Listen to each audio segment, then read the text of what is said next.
What's up? Brandon Lilly here. What I'm going to talk to you today about is aggressiveness or emotional lifting. One of the things that I've seen a lot of and don't necessarily believe in is getting super amped up before a lift.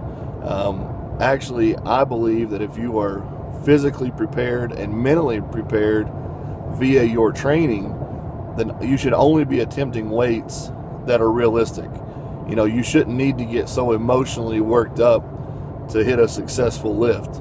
I call it miraculous intervention, like you're sitting there hoping that something miraculous happens.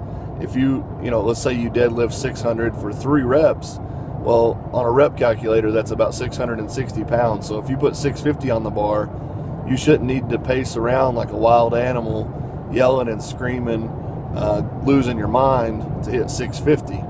It should be understood that your body is physically prepared for that.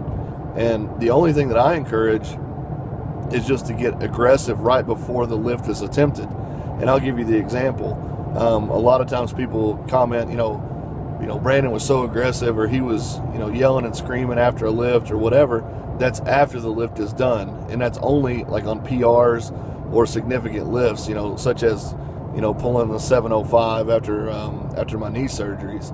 So, that was a big lift to me, and that was a statement lift, and I was very emotional after the fact. But if you'll notice, so many people ask me about why do I hold my hands out when I deadlift. For me, all I'm doing is I'm slowing myself down, because I'm going 1,000 miles an hour, and I'm so aggressive that I lose track of thought. I lose focus. So by holding my hands out there, it allows me to just calm myself down. I breathe very deeply in and out, and I think about all the things that I need to do. I need to grab the bar evenly, squeeze the bar as hard as I possibly can, engage my legs, use hip and leg drive, keep my head in a neutral position, get my chest up quickly, pull through. I'm going through all those steps in my head as I'm standing there with my hands out. Whereas I used to, when I was much younger, would go up to the bar and just lift animalistically, just bend down, grab it, and rip it. And it didn't necessarily always favor myself, because sometimes the bar would drift away, or I would just grab the bar unevenly and this, that, and the other. But as I've gotten to a more what I'll call a professional approach, the understanding is that my training has led me to this point. I'm not going to be out there attempting, some hopeful number. I never go into meet thinking, okay, this is what I want to hit. There are numbers that I would like to hit, but I never go into a meet with an idea of what my second or third attempt will be. I know my openers, and depending on how that opener feels, that dictates my second, and then that dictates my third. I usually have a pretty good idea of where my strength will be, because I'm so in tune with my body, and I have just a general understanding of how weights feel to me and how they will feel on meet day. For example, when I went to Capo, where I totaled 2237, I'd actually told my training partner, Mark Miller, I bet you that I totaled between 2225 and 2240.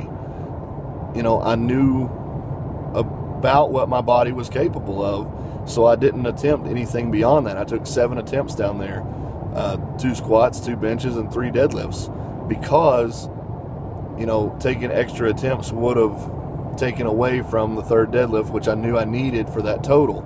So when you're sitting there in your training and you're thinking about everything that you're doing, you should actually be focusing on your form, your technique, and everything that you've done to get you to this point.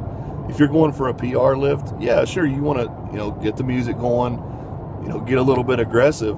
But if it takes something, somebody yelling in your face, or somebody slapping you on the back, or, anything like that, it's most likely that, it's a 50-50 lift anyway. You should be going up to lifts that are, in the high 90% or 100% of reality, based on what you've prepared for. So try that in your training. Try to train with a more professional approach. One of the things that I'll leave you with to think about is I read a lot of books and things about special operations, and specifically the Navy SEALs. And one of the things that they talk about is training with live ammunition to desensitize themselves to that fact. they are so routinely trained with high intensity or very stressful situations that when the actual events that occur on the battlefield, their stress level stays about the same.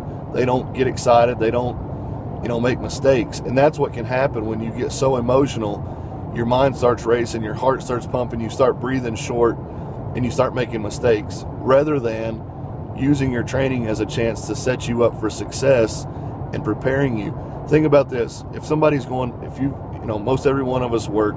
So if you're going to your job, a 9-to-5 job or whatever it is, you don't get amped up to go to work. You don't get amped up to go make copies or, mail letters or whatever it is that you do. Whatever you're doing, you've done it so many times that you're confident. You can almost do it without thinking, and that's the way it should be in the gym. You should do the lifts so precisely over and over and over and over. So when it comes time to hit that PR, it's just the next step. It's not any different than the step before that. It's just another step forward. So I think if you can get to that mentality and that understanding of training with the barbell, you'll be a lot better off and you'll be a lot happier lifter for it. So thanks for checking this out. I'll catch you guys later.